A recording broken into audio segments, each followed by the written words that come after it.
But as part of my sort of on the other hat that I wear is as a lecturer at the University of Texas at Austin. So I'm a native Texan, have been, or local to Texas, have been in San Antonio and Austin. And so I say that only to sort of give you the lens through which I've observed some of these topics in practice. So the topic sort of that I'm given to speak on this morning, or again, this morning in central United States, is what is the role of technology in society and why do we turn to it?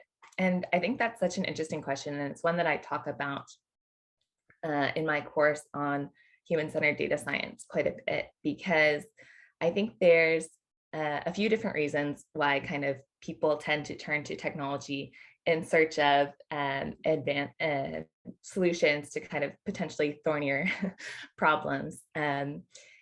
I think that in a sense, we are all inherently driven to kind of make tools. I think that that's a very human characteristic. At the same time, our economic systems and sort of political systems are set up to value efficiency. And so oftentimes creating technology is kind of with the intent or done with the intent to make things more efficient, potentially more systematized, and that's rewarded with our economic and political systems. And I think that to a large extent, so I did want to include this in my preface, is that this sort of drive to create technology, to build new things, has led to sort of this massively increased quality of life globally. But I think the problems, or some of the problems, arise when we have an idea that a technological solution will remediate what are social problems. And so one of the ways that I see this play out in my own work is through the auditing of algorithms that are used in various social contexts. So I'm sure most of you are already aware, but the use of machine learning and data science systems has seeped into almost every aspect of life today, including criminal and judicial processes, including law enforcement processes, surveillance, as we'll certainly talk about later. And one of the things that I'm most interested in about this is, in particular, is how do we, as sort of subjects or people engaging with these systems, establish sort of the basic information that we need in order to either trust these systems or identify like any existing biases or problems. And so I've been for the last few years really focused on kind of community governance in the online space, and also interested in kind of the ways in which algorithms have been used for governance in public life. I think that there's a sense in which we assign trust to algorithms in a way that we do not do to humans. So you can imagine, like, if you're a criminal defendant, for example, and the judge uses an algorithm for a sentencing decision or a setting bail decision, that in itself, like, previously was done purely with human judgment. Now the algorithm not only sort of adds a little bit of legitimacy in perception. I think that we have this sort of cognitive tendency to say, oh, this came from math, a computer, like it must be, unbiased, which we since seen is certainly not true. But also it provides cover. So it's a way of kind of shielding officials or even, again, companies, et cetera, from accountability for their decisions, which I think is a huge problem. And so one of the things that I'm thinking about and sort of working through in my own research is kind of not only what are the impacts of these different algorithms, but how can we kind of either as developers of algorithms establish trust with the people who will be engaging with these systems, and also hold developers like myself and others accountable to make sure that those systems are as fair as we can make them, right, or as transparent as we can make them. And so all of these different values, I think come with different trade-offs, but it's really important to me that those are sort of documented and to the extent that they can sort of democratically achieved. So another example, I know that the other speakers will be talking about a lot of this stuff soon, so I won't get into it now, but facial recognition in the US, we've had a lot of state and local bans, particularly in 2020, 2021, when it came out, sort of the problems and racial disparities in performance. But now the cultural change is starting to shift in the other direction as New Orleans, for example, recently repealed their ban on facial recognition. So I think a lot of these are issues that we have to wrestle with as a society, and that only is possible when there's sort of access to the full information about the systems, and then sort of a public debate around what values are we as our community willing to accept or not willing to accept. So good afternoon, everybody. My name is Samson Faboye. I am a Nigerian schooling at the University of Johannesburg.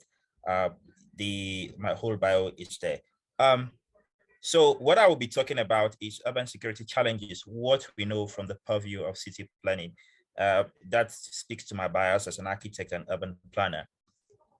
So what I will be briefly talking about is what is an urban space, what's the social contract governing urbanity, typology of crime in urbanity, theoretical frameworks on crime, emanating ideas to combat crime in urbanity, and I will then conclude. Yes, so today we are in the urban age. What I mean by the urban age, according to Zhang 2016, it says that from 20th century onwards, urbanization is noted as the most significant transformative trend in human settlement patterns buoyed by globalization.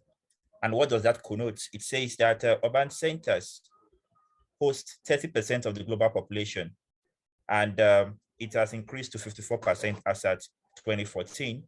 And 2019 estimates of the global population says 7.7 billion people. It's 2019 estimate of the world's population gives the total global population at 7.7 billion, and by 2050 it will be 9.7 billion, and sub-Saharan Africa takes 1.3 billion. And why am I biased against sub-Saharan Africa? Sub-Saharan Africa, which I come from, it's tagged the future of urbanization. So what's so special about urban centers? Urban centers revolve around secondary production activities like manufacturing, services, and infrastructure. So typically, urban centers are centers of innovation. The livelihood or survival modes in urban centers is based on non-agricultural means. So you could have technology, you could have the services sector and the likes. And land and housing is heavily commercialized. And also typical of the urban centers is that you have a pronounced social strata in the society. So you have zones for the upper class, the middle class, and the lower class. So you have people who cannot afford to live in some places within the urban space, unlike in the rural environment. Now, how I want to now infuse the social contract theory with urbanization.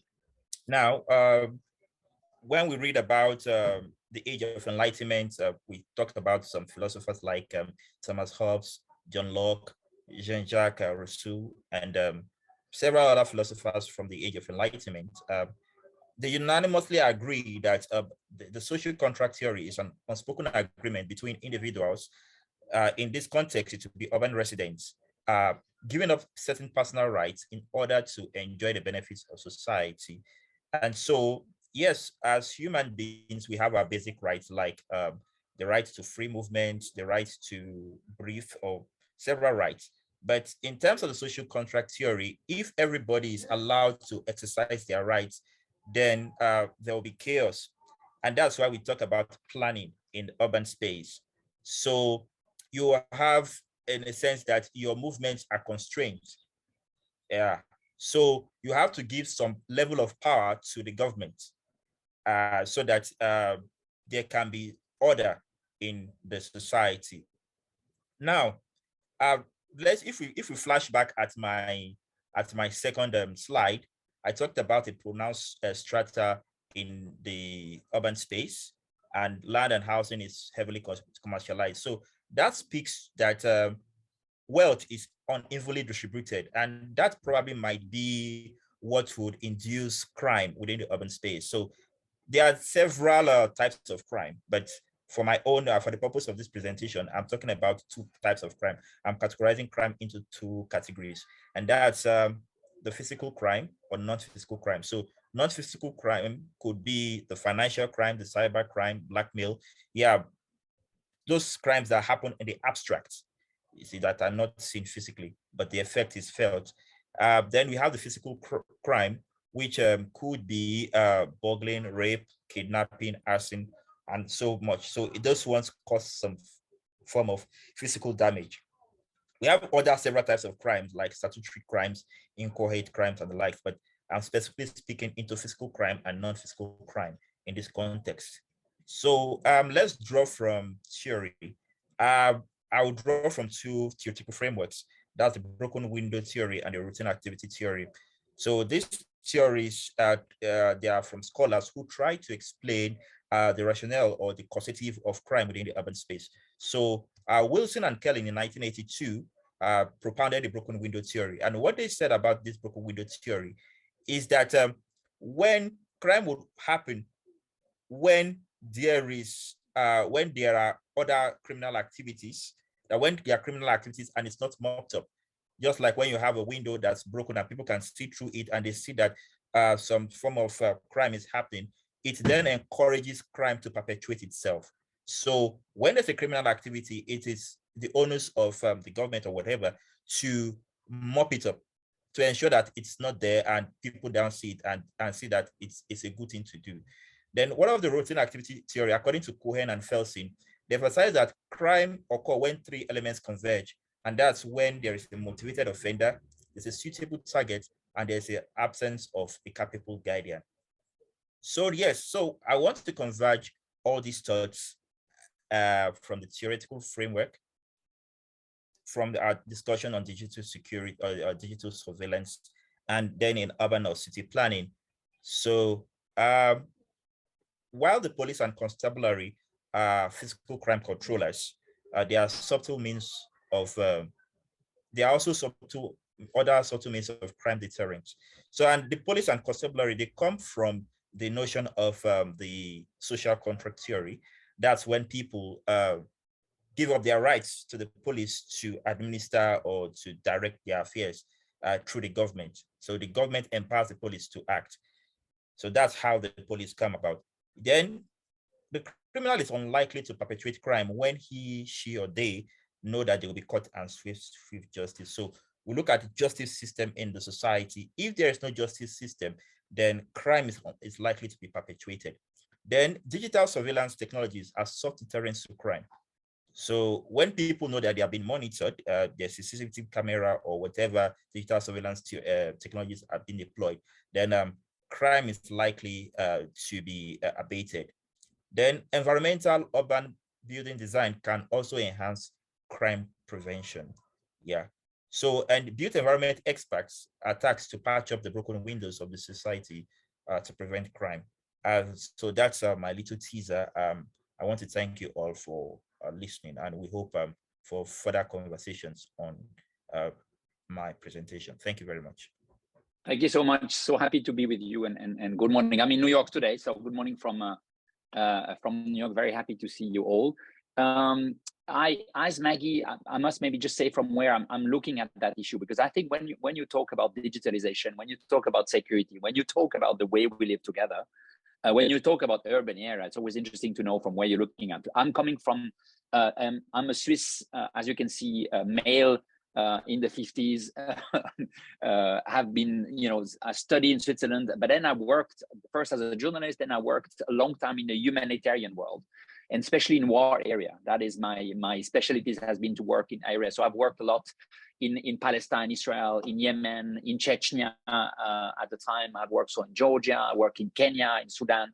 And then globally, I was the CEO of the International Red Cross for a while. So I had somewhat the chance to see also how war have changed, and how also the social fabric of society can change very much so. So that's my bias, and that's the perspective I see. And I was just listening to you, Maggie and Samson, and I was just reflecting, and that's why I think the research print is so interesting. It's complex, but it's at the same time fascinating to try to make the connections between, in fact, digitalization and some of the tool and what's happening there, urban area, and trying to understand the relationship, and that what I found so exciting about what you are trying to do. There is one quote that I love, which is one of my favorite quotes, which is, it's tough to make prediction, especially when it comes to future, right? And we know it, especially these days, because there is so many interactions. If you look at all the experts, they're not able to grasp anything anymore. Look at the Russia-Ukraine war. Look at COVID-19. Look at the way Maggie, I don't want even to start, but look at the way Elon Musk is looking at Twitter and whatever. All that we are reflecting, and we get it always wrong, because I think there is so many interactions. And that's what makes it difficult, and there is so much acceleration. So what I would like just to reflect here, what my interest is really related to the research print, is what are you trying to explore? And what you're exploring is not just one element, it's the impact of digitalization on the way we are living together in a specific area, which is the urban area. And maybe let me just share with you a few things. I have 4 points that are more entry points when you're reflecting about that, because the reflection is a complex one. The first one, and we've heard that already, is and somewhat, Samson, you mentioned that, it's what are the rules that bind us. I think it's super interesting. It sounds very basic, but it's interesting to explore it. And especially what is interesting is to explore the implicit nature of the rules, right? Samson mentioned that also. So I think there is something interesting about it. If you just think about Geneva, because you're exploring the question of Geneva, not only, but also Geneva. Think about the complexity of this little, if I may say, boring city, not lovely city, but still, right? We have different elements. You have already, in terms of territory, you have a city, then you have a canton, then you have of course, Switzerland, but then you have on top of that this very strange, in fact, element that is international Geneva. With all the questions. For example, one of the questions I have is, how is international Geneva dealing with the Russia-Ukraine war, as an example, when it comes to cyber, to data, who's in charge of what, how does that work? So I think, what are the rules that govern the explicit with the implicit rule is something always very interesting to have in mind. Point 2 is, and that's an important one. Claire, do you make a special moment where you want to intervene, or do you want to wait the conversation? No, apologies, Yves. I put in the chat, I said, raise your hand if Geneva is not boring.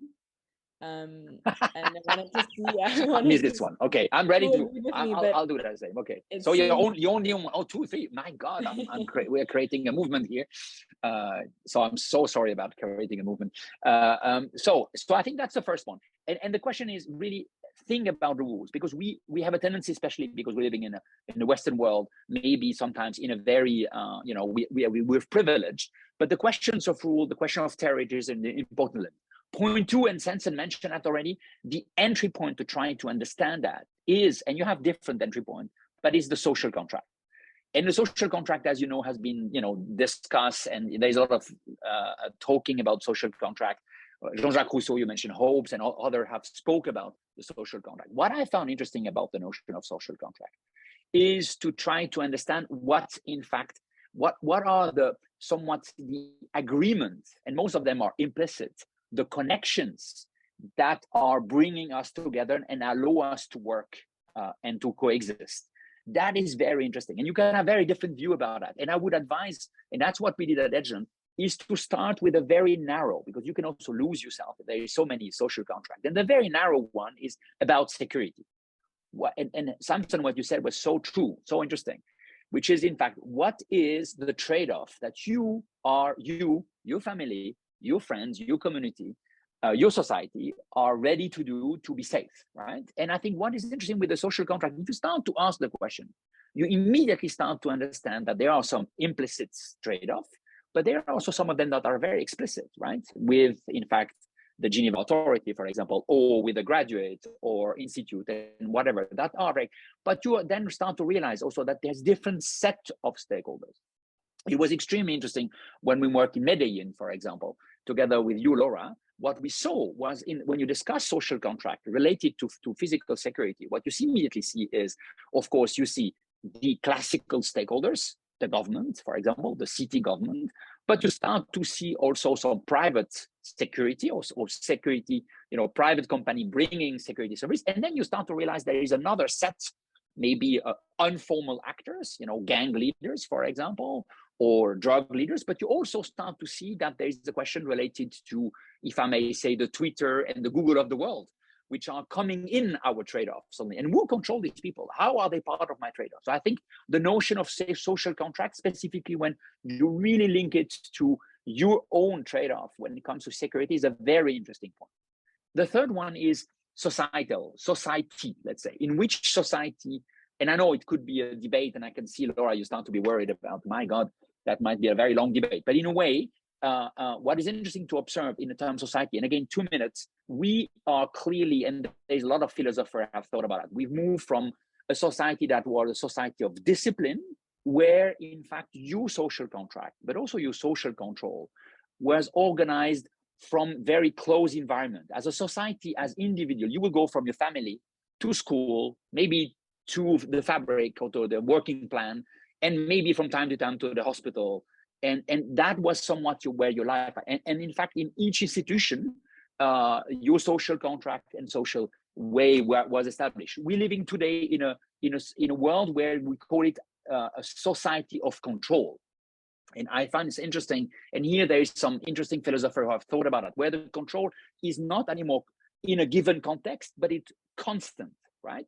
And it goes directly from in a way the institution to you, or maybe from the tool to you, and with the real questions about what does that mean, and who then control what, and how does that formulate that. And I think we can see, I mean, over the last few days, there was a lot of reflections about that. If you look from China to Ukraine, you can see a lot of different way to look into that. And maybe the people to think about there are amazing people who have thought about that.